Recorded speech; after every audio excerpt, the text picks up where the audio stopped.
ಆಫೀಸ್ನಿಂದ ಮನೆಗೆ ಹೊರಡುವ ಸಮಯಕ್ಕೆ ಸರಿಯಾಗಿ ಮ್ಯಾನೇಜರಿಂದ ನನಗೆ ಬುಲಾವ್ ಬಂದಾಗ ಚೇಂಬರ್ ಕಡೆ ಹೊರಟೆ. ಇತ್ತೀಚೆಗೆ 1 ತಿಂಗಳಿಂದ ಒಬ್ಬರಲ್ಲ ಒಬ್ಬರಿಗೆ ಈ ರೀತಿ ಕರೆ ಕಳುಹಿಸಿ ಟರ್ಮಿನೇಷನ್ ಆರ್ಡರ್ ಕೊಡುತ್ತಿರುವುದು ಈ ಆಫೀಸ್ನಲ್ಲಿ ಸಾಮಾನ್ಯ ಸಂಗತಿಯಾಗಿದ್ದು, ಇಂದು ನನಗೆ ಬಂದಿರುವುದರಿಂದ ಇನ್ನು ನನಗೇನು ಕಾದಿದೆಯೋ ಎಂದುಕೊಳ್ಳುತ್ತಲೇ ಮ್ಯಾನೇಜರ್ ಚೇಂಬರ್ ಕಡೆ ಹೊರಟೆ. 1 ತಿಂಗಳ ಹಿಂದೆಯಷ್ಟೇ ಕೆಲಸದ ಅನಿಶ್ಚಿತತೆಯ ಬಗ್ಗೆ ತಿಳಿಸುತ್ತಾ ಒಂದು ನೋಟಿಸ್ ನನಗೆ ನೀಡಿದ್ದು ಈಗ ನೆನಪಾಗುತ್ತಿದೆ. ಇನ್ನು ಇವತ್ತು ನನಗೆ ಕರೆ ಬಂದಿದೆ ಎಂದರೆ ನನಗೂ ಏನೋ ಗ್ರಹಚಾರ ಕಾದಿದೆಯೇನೋ. ಚೇಂಬರ್ ಮುಂದೆ ನಿಂತು ಮೇ ಐ ಕಮಿನ್ ಸರ್ ಎಂದು ಅನುಮತಿಗಾಗಿ ಕ್ಷಣಕಾಲ ನಿಂತೆ. ಎಸ್ ಪ್ಲೀಸ್ ಕಮಿನ್ ನಗು ನಗುತ್ತಾ ನನ್ನನ್ನು ಸ್ವಾಗತಿಸಿದಾಗ ಒಳಗೆ ಕಾಲಿಟ್ಟೆ.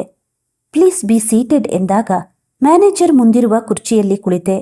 ಸ್ವಲ್ಪ ಹೊತ್ತಿನವರೆಗೂ ಮ್ಯಾನೇಜರ್ ಅದು ಇದು ಮಾತನಾಡುತ್ತಾ ಹೋದಾಗ ನನಗೆ ಆಶ್ಚರ್ಯ. ಅವರು ಎಂದೂ ವೈಯಕ್ತಿಕ ವಿಷಯದ ಬಗ್ಗೆ ಕೇಳಿದವರೇ ಅಲ್ಲ. ಇಂದೇಕೆ ಹೀಗೆ? ನನ್ನ ಮನಸ್ಸು ಚಿಂತಿಸತೊಡಗಿತು. ಸಾಧಾರಣವಾಗಿ ಯಾವಾಗಲೂ ಕೆಲಸದ ಬಗ್ಗೆಯಷ್ಟೇ ವಿಚಾರ ವಿನಿಮಯ ಮಾಡುತ್ತಿದ್ದ ಅವರು ಇಂದೇನೂ ಬೇರೆ ರೀತಿಯೇ ಮಾತನಾಡುತ್ತಿದ್ದಾರಲ್ಲ ಎಂದು ಮನಸ್ಸಿನಲ್ಲಿ ಲೆಕ್ಕಾಚಾರ ಹಾಕುತ್ತಾ ಆಗಾಗ ನನ್ನ ಕೈಗಡಿಯಾರದತ್ತ ನೋಡಿಕೊಳ್ಳುತ್ತಾ ಚಡಪಡಿಸುತ್ತಾ ಕುಳಿತಿದ್ದ ನನ್ನನ್ನು ಗಮನಿಸಿದ ಅವರು, ಓಕೆ ಮಿಸ್ಟರ್ ಅಜಯ್, ಇನ್ನೂ ಜಾಸ್ತಿ ಸಮಯ ತೆಗೆದುಕೊಳ್ಳುವುದಿಲ್ಲ, ವಿಷಯಕ್ಕೆ ಬರ್ತೀನಿ ಎಂಬ ಪೀಠಿಕೆಯಿಂದ ಶುರು ಮಾಡಿ, ಇಂದಿನ ಬದಲಾದ ಆರ್ಥಿಕ ನೀತಿಯಿಂದಾಗಿ ನಮಗೆ ಸ್ಟಾಫ್ ರಿಡಕ್ಷನ್ ಅನಿವಾರ್ಯವಾಗಿರುವುದರಿಂದ ಇದನ್ನು ನಿಮಗೆ ಕೊಡಬೇಕಾಗಿದೆ, ಸಾರಿ ಎಂದು ಹೇಳುತ್ತಾ ನನ್ನ ಕೈಗೆ ಒಂದು ಕವರ್ ಕೊಟ್ಟಾಗ ನನಗೆ ಶಾಕ್ ಆಯಿತು. ನಾನು ಹೆದರಿದಂತೆಯೇ ನನ್ನನ್ನು ಕೆಲಸದಿಂದ ತೆಗೆಯಲಾಗಿತ್ತು.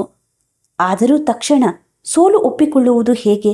ಸರ್, ಈ ರೀತಿ ಇದ್ದಕ್ಕಿದ್ದಂತೆ ಕೆಲಸದಿಂದ ತೆಗೆಯುವುದು ಎಷ್ಟು ಸಮಂಜಸ? ನಾನು ತುಂಬ ಆತಂಕದಿಂದ ಕೇಳಿದಾಗ, ಸಾರಿ mister Ajay, I am also helpless. ನಾನು ಈಗಾಗಲೇ ಈ ವಿಷಯವಾಗಿ ಒಂದು ನೋಟಿಸ್ ಕೊಟ್ಟಿದ್ದೆ, ನೆನಪು ಮಾಡಿಕೊಳ್ಳಿ. ನಾಳೆ ನನಗೂ ಇದೇ ಗತಿ ಬರಬಹುದು. ನಾನೂ ಕೂಡ ಸರದಿಯಲ್ಲಿರುವವನೇ. ಐ ಆಮ್ ಸಾರಿ ಎಂದು ಹೇಳಿ ಅವರು ಸುಮ್ಮನೆ ಕುಳಿತು ಬಿಟ್ಟಾಗ ಮುಂದೇನು ಎಂದು ಯೋಚಿಸುತ್ತಾ ಸುಮ್ಮನೆ ಕುಳಿತೆ. ನಾನು ಪೆಚ್ಚುಮುಖ ಹಾಕಿಕೊಂಡು ಅವರ ಮುಂದೆ ಎಷ್ಟು ಸಮಯ ಕುಳಿತಿದ್ದೇನೋ ತಿಳಿಯಲಿಲ್ಲ. ಕಡೆಗೆ ಮ್ಯಾನೇಜರ್ ಮಾತನಾಡಿದಾಗ ನಾನು ನನ್ನ ಯೋಚನೆಗಳಿಂದ ಹೊರಬಂದು, ಮಿಸ್ಟರ್ ಅಜಯ್, ತುಂಬ ಯೋಚನೆ ಮಾಡಬೇಡಿ, ದೇವರು ಒಳ್ಳೆಯದು ಮಾಡಲಿ. ನಿಮಗೆ ಬರಬೇಕಾಗಿರುವ ಬೆನಿಫಿಟ್ಸ್ಗಳನ್ನೆಲ್ಲ ಈಗಾಗಲೇ ಅರೇಂಜ್ ಮಾಡಿದ್ದೇನೆ, ನೀವು ಚೆಕ್ ಮಾಡಿಕೊಳ್ಳಿ. ಅವರು ನನಗೆ ಹೊರಡುವ ಸೂಚನೆ ಕೊಟ್ಟು ಒಂದು ಫೋನ್ ಕಾಲ್ನಲ್ಲಿ ತೊಡಗಿಕೊಂಡಾಗ ನಾನು ಚೇಂಬರ್ನಿಂದ ಹೊರಬಂದೆ. ನಾನು ಹೊರಗೆ ಬರುವುದನ್ನೇ ಕಾಯುತ್ತಿದ್ದ ನನ್ನ ಆಪ್ತ ಗೆಳೆಯರು ನನ್ನ ಸೋತ ಮುಖವನ್ನು ಗಮನಿಸಿ ನಡೆದಿರಬಹುದಾದ ಘಟನೆಯನ್ನು ಊಹಿಸಿಕೊಂಡು ನನ್ನನ್ನು ಸಮಾಧಾನಪಡಿಸುವ ಪ್ರಯತ್ನ ಮಾಡಿದರು. ಏನಾಯಿತು ಅಜು? ಏನಮ್ಮ ಈ ಕವರ್? ನನ್ನ ಕೈಯಲ್ಲಿದ್ದ ಕವರನ್ನು ತೆಗೆದು ಓದಿದರು. ಸಾರಿ ಅಜು, ನೀನೇನು ಯೋಚನೆ ಮಾಡಬೇಡಮ್ಮ. ಇದಲ್ಲದಿದ್ದರೆ ಇನ್ನೊಂದು ಕೆಲಸ ಬೇರೆ ಎಲ್ಲಾದರೂ ಸಿಗುತ್ತೆ ಕಣಮ್ಮ. ಡೋಂಟ್ ವರಿ, ನಾವೆಲ್ಲರೂ ನಿನ್ನ ಜೊತೆ ಇರ್ತೀವಿ. ಮುಂದೆ ಅಪೀಲ್ ಹೋಗು, ಹಾಗೆ ಬಿಡಬೇಡ. ಎಲ್ಲರೂ ಅವರವರಿಗೆ ತೋಚಿದಂತೆ ಸಾಂತ್ವನ ಹೇಳುತ್ತಿದ್ದರು. ಅವರ ಮಾತುಗಳು ನನ್ನ ಕಿವಿಯನ್ನು ತಲುಪುತ್ತಿರಲಿಲ್ಲ. ನನ್ನ ಮುಂದಿದ್ದ ಒಂದೇ ಪ್ರಶ್ನೆ, ಮುಂದೇನು? ಹೇಗೋ ಎಲ್ಲರಿಂದ ಬೀಳ್ಕೊಂಡು ಆಫೀಸ್ ಬಿಟ್ಟೆ, ಮನೆಯ ಕಡೆ ಹೊರಟೆ. ಈಗ ನನ್ನ ತಲೆಯಲ್ಲಿ ಓಡುತ್ತಿದ್ದ ಒಂದೇ ಪ್ರಶ್ನೆ, ಮುಂದೇನು? ಈ ವಿಷಯವನ್ನು ಮನೆಯಲ್ಲಿ ಹೇಗೆ ತಿಳಿಸುವುದು? ಅಹಾನ ಹೇಗೆ ಪ್ರತಿಕ್ರಿಯಿಸುತ್ತಾಳೆ? ಮನೆಯಲ್ಲಿ ಸಂಸಾರ ನಿರ್ವಹಣೆಗೆ ತೊಂದರೆಯಾಗದಿದ್ದರೂ ಈ ವಿಷಯವನ್ನು ತಿಳಿಸುವುದು ಸ್ವಲ್ಪ ಕಷ್ಟವೇ. ವಿಷಯವನ್ನು ಅಪ್ಪ ಅಮ್ಮನಿಗೆ ತಿಳಿಸುವುದು ಹೇಗೆ? ಇನ್ನೊಂದು ಕೆಲಸ ಸಿಗುವ ತನಕ ವಿಷಯವನ್ನು ಅವರಿಂದ ಮುಚ್ಚಿಟ್ಟು ನಿಭಾಯಿಸಬೇಕು. ಸದ್ಯ ಪುಣ್ಯಕ್ಕೆ ನಮಗಿನ್ನೂ ಮಕ್ಕಳಾಗಿಲ್ಲ. ಅದು ಇದ್ದಿದ್ದರೆ ಇನ್ನೂ ಫಜೀತಿ ಆಗಿರೋದು. ನಮ್ಮ ಮದುವೆಯಾಗಿ 4 ವರ್ಷಗಳು ಕಳೆಯುತ್ತಾ ಬಂದಿದೆಯಾದರೂ ಮಕ್ಕಳ ಬಗ್ಗೆ ಯೋಚಿಸುವುದಕ್ಕೆ ಭಯವೆನಿಸುವಂತಾಗಿದೆ. ಎಷ್ಟೋ ಬಾರಿ ಅಹಾನ ಅಂದರೆ ನನ್ನ ಹೆಂಡತಿ ಮಕ್ಕಳು ಬೇಕೆಂದು ಆಸೆಪಟ್ಟರು. ಅದಕ್ಕೇನು ಅವಸರ, ನಮಗೆ ಇನ್ನೂ ವಯಸ್ಸು ಮೀರಿ ಹೋಗಿಲ್ಲ, ಆಗಲಿ ಬಿಡು ನಿಧಾನಕ್ಕೆ ಅಂತ ನಾನೇ ಮುಂದೂಡುತ್ತಿದ್ದೆ. ಸದ್ಯ ಇಂದಿನ ಈ ಉದ್ಯೋಗಗಳ ಅನಿಶ್ಚಿತತೆಯಲ್ಲಿ ಮಕ್ಕಳು ಮರಿ ಬೇಡವೇನೋ ಎನಿಸುವಂತಾಗಿದೆ. ಇಂದಿನಿಂದಲೇ ಮತ್ತೆ ಬೇರೆ ಉದ್ಯೋಗಕ್ಕೆ ಬೇಟೆ ನಡೆಸಬೇಕು. ಸ್ವದೇಶ ವಿದೇಶಗಳ ಜಾಬ್ ಪ್ರೊಫೈಲ್ ಜಾಲಾಡಿಸಬೇಕು. ಈ ಜಾಗತಿಕ ಆರ್ಥಿಕ ನೀತಿಯ ಏರುಪೇರುಗಳಿಂದಾಗಿ ಇಂದು MNC ಉದ್ಯೋಗಗಳೇ ಅಲ್ಲಾಡಿ ಹೋಗುತ್ತಿವೆ. ಇನ್ನು ಸರ್ಕಾರಿ ನೌಕರಿಯತ್ತ ನಾವುಗಳು ಹೋಗಲು ಸಾಧ್ಯವೇ ಇಲ್ಲ. ಸರ್ಕಾರಿ ನೌಕರಿಯಲ್ಲಿ ಹೀಗಾಗಿದ್ದರೆ ನೌಕರರ ಪರವಾಗಿ ವಕಾಲತ್ ಹೋಗಬಹುದಾಗಿತ್ತೇನೋ. ಇಲ್ಲಿ ಅದಕ್ಕೆಲ್ಲ ಅವಕಾಶವಿಲ್ಲ. ಆದರೂ ಯಾವುದಾದರೂ ವಕೀಲರನ್ನು ವಿಚಾರಿಸಿ ನೋಡಬೇಕು. ಈ ರೀತಿ ಇದ್ದಕ್ಕಿದ್ದಂತೆ ಕೆಲಸದಿಂದ ಕಿತ್ತು ಹಾಕುವುದು ಯಾವ ನ್ಯಾಯ?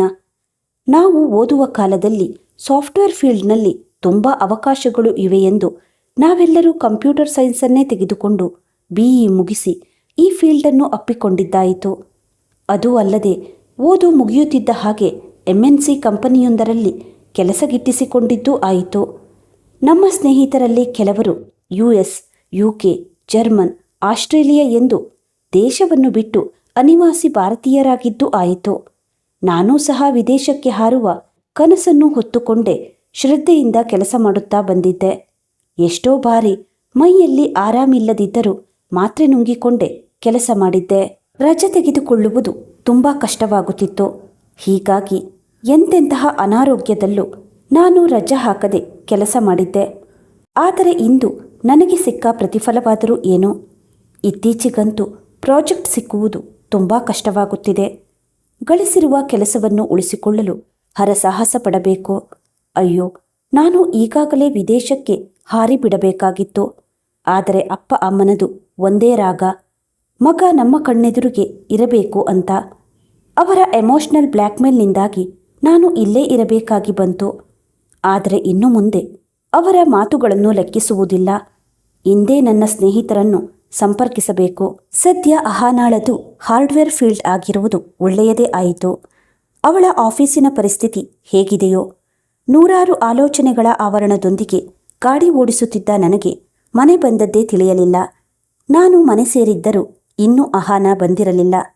ಎದುರಿಗೆ ಇದ್ದ ಅಮ್ಮನನ್ನು ಕೇಳಿದೆ, ಅಮ್ಮ, ಅಹಾನ ಬಂದಿಲ್ಲವಾ? ಇನ್ನೂ ಇಲ್ಲ ಕಣೋ.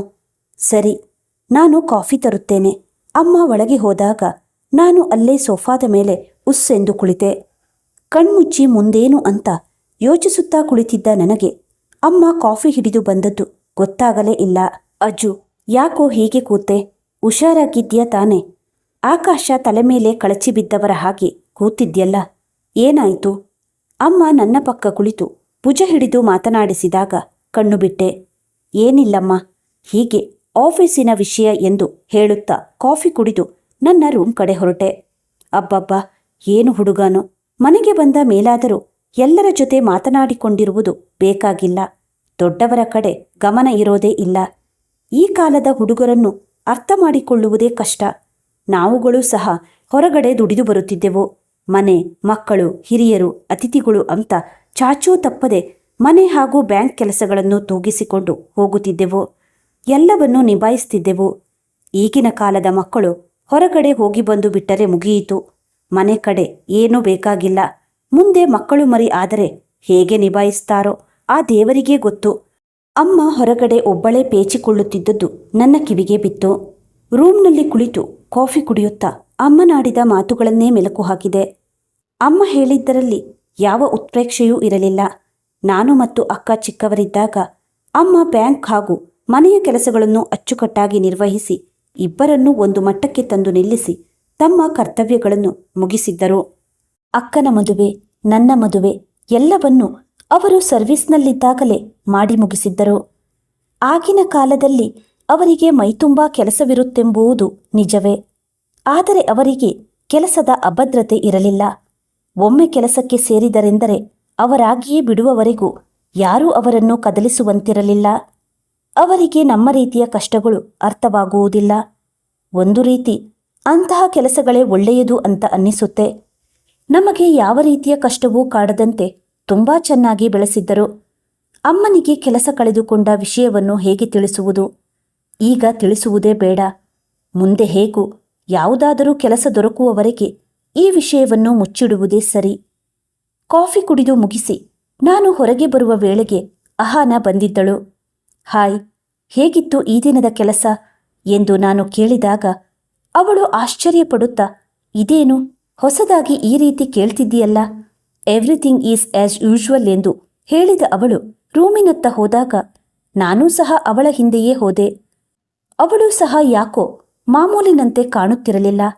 ಅಹಾನ, ಎನಿ ಪ್ರಾಬ್ಲಮ್ ಎನ್ನುತ್ತಾ ಅವಳ ಹತ್ತಿರಕ್ಕೆ ಹೋಗಿ ಅವಳ ಭುಜವನ್ನು ಬಳಸಿದೆ. ನಥಿಂಗ್. ನಿನಗೆ ಯಾಕೆ ಈ ರೀತಿ ಅನುಮಾನ? ನನ್ನನ್ನು ತಳ್ಳಿ ಅವಳು ಹೊರಗಡೆ ಹೊರಟಾಗ ನಾನೂ ಸಹ ಹೊರಗೆ ಹಜಾರಕ್ಕೆ ಬಂದು ಅಲ್ಲಿಯೇ ಟಿವಿ ನೋಡುತ್ತಾ ಕುಳಿತಿದ್ದ ಅಮ್ಮನ ಪಕ್ಕ ಕುಳಿತೆ. ಇಂದೇಕೋ ಅಮ್ಮನ ಮಡಿಲಲ್ಲಿ ತಲೆಯಿಟ್ಟು ಮಲಗಿ ಅತ್ತು ಬಿಡಬೇಕೆನಿಸಿತು. ಆದರೆ ಹಾಗೆ ಮಾಡಿದ್ರೆ ವಿಷಯ ಹೊರ ಬಿದ್ದೇ ಬೀಳುತ್ತದೆ. ಹೀಗಾಗಿ ನನ್ನೊಳಗೆ ಉಕ್ಕಿ ಬರಲು ತವಕಿಸುತ್ತಿದ್ದ ಭಾವನೆಗಳನ್ನು ತಡೆದೆ. ಯಾಕೋ ಮಗು, ನೀನು ಎಂದಿನಂತಿಲ್ಲ. ಏನಾದರೂ ಸಮಸ್ಯೆ ಏನೋ? ನಾನೂ ಸಹ ನೀನು ಬಂದಾಗಲಿಂದ ನಿನ್ನನ್ನು ಗಮನಿಸ್ತಾ ಇದ್ದೇನೆ. ನೀನು ಮಾಮೂಲಿನಂತೆ ಇಲ್ಲ. ಏನೋ ಸಮಾಚಾರ? ಅಮ್ಮನ ಕಳಕಳಿಯ ಮಾತುಗಳನ್ನು ಕೇಳಿದೊಡನೆ ನನ್ನ ಕಣ್ಣಿಂದ ಕಂಬನಿ ಉಕ್ಕಿ ಉಕ್ಕಿ ಹರಿದು ಬಿಡುವುದೇನೋ ಎಂದು ಹೆದರಿ ಅಲ್ಲಿಂದ ಎದ್ದು ಹೊರಟೆ. ಏನು ಇಲ್ಲಮ್ಮ, ಹೀಗೆ ಆಫೀಸ್ನಲ್ಲಿ ಯಾವುದಾದರೂ ವಿಷಯಕ್ಕೆ ಟೆನ್ಷನ್ ಇದ್ದೇ ಇರುತ್ತದಲ್ಲ ಎನ್ನುತ್ತಾ ಇನ್ನೂ ಅಲ್ಲೇ ಕುಳಿತರೆ ಸಮಸ್ಯೆ ಗ್ಯಾರಂಟಿ ಎಂದುಕೊಳ್ಳುತ್ತಾ ಅಲ್ಲಿಂದ ಮೇಲೆದ್ದು ಮನೆಯಿಂದ ಹೊರಟೆ. ಮನೆಯಿಂದ ಹೊರಟ ನಾನು ಪಾರ್ಕ್ ಕಡೆಗೆ ಹೊರಟೆ. ಬಿರುಸಿನ ನಡಿಗೆಯನ್ನು ನಡೆಯುತ್ತಾ ನಡುವೆ ವಿದೇಶದಲ್ಲಿರುವ ನನ್ನ ಎಲ್ಲಾ ಗೆಳೆಯರಿಗೂ ವಿಷಯ ಮುಟ್ಟಿಸಿ ಸಹಾಯ ಕೇಳಿದಾಗ ಅಲ್ಲಿಂದ ಬಂದ ಪ್ರತಿಕ್ರಿಯೆಯಾದರೂ ಏನು? ಅಲ್ಲಿಯೂ ಒಬ್ಬೊಬ್ಬರದು ಒಂದು ರೀತಿಯ ಪರಿಸ್ಥಿತಿ. ಬಹಳ ವರ್ಷಗಳ ಹಿಂದೆ ಬಂದು ಒಳ್ಳೊಳ್ಳೆ ಕಂಪನಿಗಳಲ್ಲಿ ಇಲ್ಲಿಯೇ ಉದ್ಯೋಗ ಮಾಡುತ್ತಿರುವ ಕೆಲವು ಅನಿವಾಸಿ ಭಾರತೀಯರನ್ನು ಹೊರತುಪಡಿಸಿ ಇತ್ತೀಚೆಗೆ ಬಂದವರದ್ದೆಲ್ಲ ಪರದಾಟವೇ. ಅವರೆಲ್ಲ ಹೇಗೋ ಮ್ಯಾನೇಜ್ ಮಾಡುತ್ತಿದ್ದಾರೆ. ಕೆಲವರು ಕೆಲಸ ಕಳೆದುಕೊಂಡು ಭಾರತಕ್ಕೆ ವಾಪಸ್ ಬರುವುದಕ್ಕೂ ಆಗದೆ, ಅಲ್ಲಿ ಮತ್ತೊಂದು ಒಳ್ಳೆಯ ಕೆಲಸವೂ ಸಿಗದೆ ಪೆಟ್ರೋಲ್ ಬಂಕ್, ರೆಸ್ಟೋರೆಂಟ್, ಮಾಲ್ಗಳಲ್ಲಿ ದುಡಿಯುತ್ತಾ ಹೇಗೋ ಜೀವನ ನಡೆಸುತ್ತಿದ್ದಾರೆಂಬುದು ಗೊತ್ತಾದಾಗ ನಾನು ಮತ್ತೆ ನಿರಾಶೆಗೊಂಡೆ. ಈಗ ಅಲ್ಲಿಯೂ ರೆಸಿಷನ್ ಎಂಬ ಉದ್ಯೋಗಭೂತ ಆವರಿಸಿದೆ. ಅಲ್ಲಿನವರಿಗೂ ಇದೇ ಭೀತಿ ಇದ್ದೇ ಇದೆ. ಆದರೆ ದೂರದ ವಿದೇಶಗಳಲ್ಲಿ ಯಾವುದೇ ರೀತಿಯ ಕೆಲಸಗಳನ್ನು ಮಾಡುವುದಕ್ಕೂ ಮುಜುಗರ ಪಟ್ಟುಕೊಳ್ಳದೆ ಹೇಗೋ ಜೀವನ ನಡೆಸುತ್ತಿದ್ದಾರೆ. ಆದರೆ ಭಾರತಕ್ಕೆ ವಾಪಸ್ ಬರುವುದಕ್ಕೆ ಹಿಂಜರಿಯುತ್ತಾರೆ ಎಂಬ ಕರಾಳ ಸತ್ಯ ಗೊತ್ತಾದಾಗ ನನ್ನ ವಿದೇಶದಲ್ಲಿ ಉದ್ಯೋಗ ಹುಡುಕುವ ಪ್ರಯತ್ನ ವ್ಯರ್ಥವೆನಿಸಿ ಮನಸ್ಸು ಮುದುಡಿ ಹೋಯಿತು. ಆದರೂ ಅಲ್ಲಿಯ ನನ್ನ ಗೆಳೆಯರು ಸಾಧ್ಯವಾದಷ್ಟು ಸಹಾಯ ಮಾಡುವ ಪ್ರಯತ್ನ ಮಾಡುತ್ತೇವೆ ಎಂದು ತಿಳಿಸಿ ನನ್ನಲ್ಲಿ ಭರವಸೆಯನ್ನು ತುಂಬಿದಾಗ ಇದು ನನ್ನನ್ನು ಸಮಾಧಾನಗೊಳಿಸುವುದಕ್ಕಾಗಿ ಅಷ್ಟೇ ಎಂದೆನಿಸಿರಲಿಲ್ಲ. ಸರಿ, ನಾವು ವಿದೇಶಕ್ಕಾದರೂ ಹೋಗಿ ದುಡಿಯೋಣವೆಂದರೆ ಅಲ್ಲಿಯ ಪರಿಸ್ಥಿತಿ ಇನ್ನೂ ಹದಗೆಡುತ್ತಿದೆಯಲ್ಲ. ಇನ್ನು ಈ ಆಸೆಯನ್ನು ಬದಿಗಿರಿಸಿ ನಮ್ಮ ದೇಶದಲ್ಲೇ ಬೇರೆ ಕೆಲಸ ಹುಡುಕಿಕೊಳ್ಳಬೇಕು. ನೋಡೋಣ, ಇಷ್ಟು ವರ್ಷಗಳ ಅನುಭವ ಏನಾದರೂ ಸಹಾಯವಾಗುತ್ತದಾ? ಕಾದು ನೋಡೋಣ. ಮತ್ಯಾವ ಆಪ್ಷನ್ಗಳಿವೆ? ಮನಸ್ಸು ಅಲೆದಾಡತೊಡಗಿತು. ಈ ಕಂಪನಿಯ ಅನುಭವದ ಆಧಾರದ ಮೇಲೆ ಬೇರೆ ಕಂಪನಿಗಳಿಗೆ ಕೆಲಸಕ್ಕೆ ಅಪ್ಲೈ ಮಾಡುವುದು, ಅದು ಸಿಗುವ ತನಕ ಯಾವುದಾದರೂ ಕಾಲೇಜ್ಗಳಿಗೆ ಉಪನ್ಯಾಸಕರಾಗಿ ಸೇರಿದರೆ, ಅಯ್ಯೋ ಇತ್ತೀಚೆಗೆ ಇದಕ್ಕೂ ಕಷ್ಟವಾಗಿದೆ ಎಂದು ನನ್ನ ಕೊಲೀಗ್ ಸತೀಶ್ ಹೇಳ್ತಿದ್ದ. ಎಂಟೆಕ್ ಮಾಡಿಕೊಂಡವರಿಗೆ ಮಾತ್ರ ಆದ್ಯತೆ, ಅದು ತಾತ್ಕಾಲಿಕ ಹುದ್ದೆ ಮತ್ತು ಕಡಿಮೆ ಸಂಬಳ ಎಂದಿದ್ದ. ಇನ್ನು ನಮ್ಮ ಉದ್ಯೋಗಕ್ಕೆ ಅನುಕೂಲವಾಗುವಂತಹ ಅಪ್ಡೇಟ್ ಕೋರ್ಸ್ಗಳನ್ನು ಮಾಡಿಕೊಳ್ಳಬೇಕು. ಪ್ರೈವೇಟ್ ಟ್ಯೂಷನ್ ಮಾಡಿದರೆ ಅದಕ್ಕೂ ಬಹುಶಃ ಯಾರೂ ಬರಲಾರರು. ಎಲ್ಲರೂ ನುರಿತ ಲೆಕ್ಚರ್ಸ್ಗಳನ್ನೇ ಬಯಸುತ್ತಾರೆ. ಅದು ನಿಜ. IT ಕಂಪನಿಯ 4 ಗೋಡೆಯ ಮಧ್ಯೆ ಕುಳಿತು ಕಂಪ್ಯೂಟರ್ನೊಳಗೆ ಕೆಲಸ ಮಾಡುವ ನಮಗೆ ಉಪಾಧ್ಯಾಯ ವೃತ್ತಿ ಆಗಿ ಬರುವುದಿಲ್ಲ. ಅದೂ ಅಲ್ಲದೆ ನಮ್ಮನ್ನು ಆ ವೃತ್ತಿಗೆ ತೆಗೆದುಕೊಳ್ಳುವುದೂ ಇಲ್ಲ. ನಂತರ ಕಡೆಗೂ ಉಳಿದಿರುವುದು ಕಾಲ್ ಸೆಂಟರ್ ಕೆಲಸ. ಯಾವುದು ನನ್ನ ಹಣೆಯಲ್ಲಿ ಬರೆದಿದೆಯೋ ನೋಡೋಣ. ಈ IT ಕಂಪನಿಗಳಲ್ಲಿ ಕಣ್ಣು ಕುಕ್ಕುವಷ್ಟು ಸಂಬಳವೇನೋ ಸಿಗುತ್ತದೆ. ಆದರೆ ಕೆಲಸ ಯಾವಾಗ ಕಳೆದುಕೊಳ್ಳುತ್ತೇವೋ ಎಂಬ ಆತಂಕವಂತೂ ತಪ್ಪುವುದಿಲ್ಲ. ಛೇ, ಇವತ್ತು ತಾನೇ ಟರ್ಮಿನೇಷನ್ ಲೆಟರ್ ಬಂದಿದೆ. ಒಂದೇ ದಿನ ಎಲ್ಲ ಯೋಚನೆಗಳನ್ನು ಮಾಡುವುದಕ್ಕಾಗುವುದಿಲ್ಲ. ಹುಟ್ಟಿಸಿದ ದೇವರು ಹುಲ್ಲು ಮೇಯಿಸದೆ ಇರುತ್ತಾನೆಯೇ ಎಂದು ನಮ್ಮ ಅಜ್ಜಿ ಆಗಾಗ ಹೇಳುತ್ತಲೇ ಇದ್ದರು. ಯೋಚನೆ ಮಾಡುತ್ತಾ ಮಾಡುತ್ತಾ ಬಿರುಸಿನ ನಡಿಗೆಯನ್ನು ಮುಂದುವರಿಸುತ್ತಲೇ ಹೋದೆ. ಸಮಯದ ಅರಿವೇ ಇರಲಿಲ್ಲ. ಒಮ್ಮೆ ವಾಚ್ ನೋಡಿಕೊಂಡಾಗ ಆಗಲೇ ಗಂಟೆ 10 ಹೋಗಿರುವುದನ್ನು ತಿಳಿದು ಇನ್ನೂ ಮನೆಗೆ ಹಿಂದಿರುಗಬೇಕು. ಅಹಾನ ಕಾಯುತ್ತಿರುತ್ತಾಳೆ ಎಂದುಕೊಂಡು ಮನೆ ಕಡೆ ನಿಧಾನವಾಗಿ ಹೆಜ್ಜೆ ಹಾಕಿದೆ. ಮನೆಗೆ ಹಿಂದಿರುಗಿದಾಗ ರಾತ್ರಿ 10:30 ಆಗಿ ಹೋಗಿತ್ತು. ಅಪ್ಪ ಅಮ್ಮ ಇಬ್ಬರು ಮಲಗಿಬಿಟ್ಟಿದ್ದರು. ಅಹಾನ ಇನ್ನೂ ಅಡುಗೆ ಮನೆಯಲ್ಲಿ ನಾಳೆಗಾಗಿ ಏನೋ ತಯಾರಿ ನಡೆಸುತ್ತಿದ್ದಳು. ಅಜಯ್, ಇಷ್ಟು ಹೊತ್ತು ಎಲ್ಲಿ ಹೋಗಿದ್ದೆ? ನಾನು ಸಹ ಊಟ ಮಾಡಿಲ್ಲ. ನೀನು ಹೀಗೆ ಬಂದೇ ಬಿಡು, ಊಟ ಮುಗಿಸೋಣ. ಅಡುಗೆ ಮನೆಯಿಂದಲೇ ಕೂಗಿದಾಗ ಸೀದಾ ಡೈನಿಂಗ್ ಟೇಬಲ್ನತ್ತ ನಡೆದೆ. ಯಾವುದೇ ಹರಟೆ, ನಗು, ಮಾತುಕತೆಗಳಿಲ್ಲದೆ ಊಟ ಸಾಗಿದಾಗ ನಾನು ಅಹಾನಾಳನ್ನೇ ಗಮನಿಸುತ್ತಿದ್ದೆ. ಇವಳು ಯಾಕೋ ಮಾಮೂಲಿನಂತಿಲ್ಲ. ಇವಳಿಗೇನಾಯಿತು? ಮನಸ್ಸು ಬೇರೆ ಏನನ್ನೋ ಲೆಕ್ಕ ಹಾಕಿ ಹೆದರುತ್ತಿತ್ತು. ಹೇ ಅಜಯ್, ನಿನಗೇನಾಗಿದೆಯೋ? ಹೀಗಿದ್ದೀಯಾ? ಕಡೆಗೂ ಅವಳು ಬಾಯಿ ಬಿಟ್ಟಾಗ ಹೇ ನಥಿಂಗ್ ಅಹಾನ ಎಂದು ತೇಲಿಸಿಬಿಟ್ಟೆ. ನೀನು ನಥಿಂಗ್ ಅಂತ ಬಾಯಲ್ಲಿ ಹೇಳಿದರೂ ನಿನ್ನ ಮುಖ ಸಮಥಿಂಗ್ ಇದೆ ಎಂದು ಹೇಳುತ್ತಿದೆ. ನಿನಗೆ ಗೊತ್ತಲ್ಲ, face is the index of mind ಅನ್ನುವ ವಿಷಯ. ಏನೋ ಆಗಿದೆ ನಿನಗೆ, ಆದರೆ ನೀನು ಹೇಳಿಕೊಳ್ಳುತ್ತಿಲ್ಲ. ಓಕೆ, ನಿನಗೆ ಹೇಳಿಕೊಳ್ಳಬೇಕೆನಿಸಿದಾಗ ನನ್ನ ಹತ್ತಿರ ಹೇಳಿಕೊ. ಅಹಾನ ಮಾಮೂಲಿನಂತೆ ಮಾತನಾಡಿ ಸುಮ್ಮನಾದಳು. ಅವಳಿಗೆ ಏನೂ ಉತ್ತರಿಸದೆ ನನ್ನ ಪಾಡಿಗೆ ನಾನು ಊಟ ಮಾಡುತ್ತಿದ್ದೆ. ಆದರೆ ನನ್ನ ಮೌನ ಅಹಾನಾಳನ್ನು ಕೆರಳಿಸಿ ಮಾತಾಡುವಂತೆ ಮಾಡಿತು. ಛೇ, ಏನು ಗಂಡಸರಪ್ಪ ನೀವು! ನಿಮ್ಮ ಸಮಸ್ಯೆಗಳನ್ನು ಒಳಗೆ ಇಟ್ಟುಕೊಂಡು ಕೊರಗುತ್ತೀರಾ? ನಿಮ್ಮ ಪ್ರಾಬ್ಲಮ್ ಏನು ಅಂತ ಹೇಳಿದರೆ ತಾನೇ ಪರಿಹಾರ ಹುಡುಕೋದಕ್ಕೆ ಆಗೋದು. ಒಳ್ಳೆ ಮುಸುಕಿನೊಳಗಿನ ಗುದ್ದು ಅಂತಾರಲ್ಲ, ಹಾಗಾಯಿತು ನಿಮ್ಮದು. ಅಹಾನ ತನ್ನಷ್ಟಕ್ಕೆ ತಾನೇ ಬಡಬಡಿಸುತ್ತಿದ್ದರು. ನಾನು ನನ್ನ ಮೌನವನ್ನು ಮುರಿಯಲಿಲ್ಲ. ಅಂತೂ ಇಂತೂ ಊಟ ಮುಗಿಸಿ ಮಲಗುವುದಕ್ಕೆಂದು ರೂಮ್ ಸೇರಿದಾಗ ರಾತ್ರಿ 11 ಪ್ರತಿನಿತ್ಯವೂ ಹಾಸಿಗೆ ಮೇಲೆ ಮಲಗಿದ ಕೂಡಲೇ ನಿದ್ರೆ ಆವರಿಸುತ್ತಿತ್ತು. ಆದರೆ ಇಂದು ಅದು ನನ್ನಿಂದ ದೂರ ಸರಿದಿದೆ. ಸುಮ್ಮನೆ ಕಣ್ಣು ಮುಚ್ಚಿ ಮಲಗಿದ್ದೆ. ಅಹಾನ ಎಂದಿನಂತೆ ಹಾಲು ತಂದು ಕೊಟ್ಟಾಗ ಅದನ್ನು ಬೇಡವೆಂದೆ. ಆದರೆ ಅವಳು ನಾನು ಅದನ್ನು ಕುಡಿಯುವವರೆಗೂ ಬಿಡಲಿಲ್ಲ. ನಂತರ ಅವಳು ಸ್ವಲ್ಪ ಹೊತ್ತು ಅಲ್ಲಿಯೇ ಇದ್ದ ಟೇಬಲ್ ಬಳಿ ನಿಂತು ನಮ್ಮಿಬ್ಬರ ಬ್ಯಾಗ್ಗಳನ್ನು ನಾಳೆಗೆ ಸಿದ್ಧಪಡಿಸುತ್ತಿರುವುದನ್ನು ಗಮನಿಸಿ ಒಮ್ಮೆಲೆ ಬೆದರಿದೆ. ನನಗೆ ಆಫೀಸಿನವರು ನೀಡಿದ್ದ ಲೆಟರ್ ಅದರೊಳಗೆ ಇತ್ತು. ನಾನು ಊಹಿಸಿದಂತೆಯೇ ಆಯಿತು. Hey Ajay, what is this pink slip? ಅದನ್ನು ಹಿಡಿದುಕೊಂಡೇ ಬಂದ ಅವಳು ನನ್ನ ಮೈ ಅಲುಗಾಡಿಸಿ ಕೇಳಿಯೇ ಬಿಟ್ಟಾಗ ನಾನು ಏನು ತಾನೇ ಹೇಳಲು ಸಾಧ್ಯ? ನೀನೇ ಓದು, ಗೊತ್ತಾಗುತ್ತದೆ. ನಿನಗೆ ಗೊತ್ತಾಗದಿರುವಂಥದ್ದೇನಿಲ್ಲ ಅದರಲ್ಲಿ. ನಾನು ಸುಮ್ಮನಾದೆ. ಅಂದರೆ ನಿನ್ನನ್ನು ಟರ್ಮಿನೇಟ್ ಮಾಡಿದ್ದಾರಾ? ಅವಳಿಗೆ ಶಾಕ್ ಆದಿತ್ತು. ಹೌದು ಎಂದು ತಲೆ ಆಡಿಸುತ್ತಾ ಮೇಲೆದ್ದು ಅವಳನ್ನು ಎಳೆದುಕೊಂಡು ನನ್ನೆದೆಗೆ ಒರಗಿಸಿಕೊಂಡು ಎಲ್ಲ ವಿಷಯವನ್ನು ವಿವರಿಸಿ ಮುಂದೆ ಯಾವುದಾದರೂ ಬೇರೆ ಕೆಲಸ ಹುಡುಕಿದರಾಯಿತು.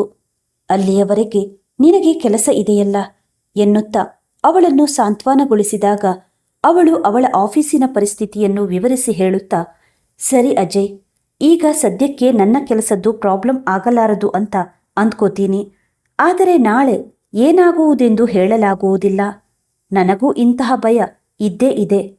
ಅದು ಸರಿ, ಈ ವಿಷಯವನ್ನು ನಿಮ್ಮ ಅಪ್ಪ ಅಮ್ಮನಿಗೆ ಹೇಳುವುದು ಹೇಗೆ? ಅಹಾನಾಗೂ ಚಿಂತೆ ಶುರುವಾಯಿತು.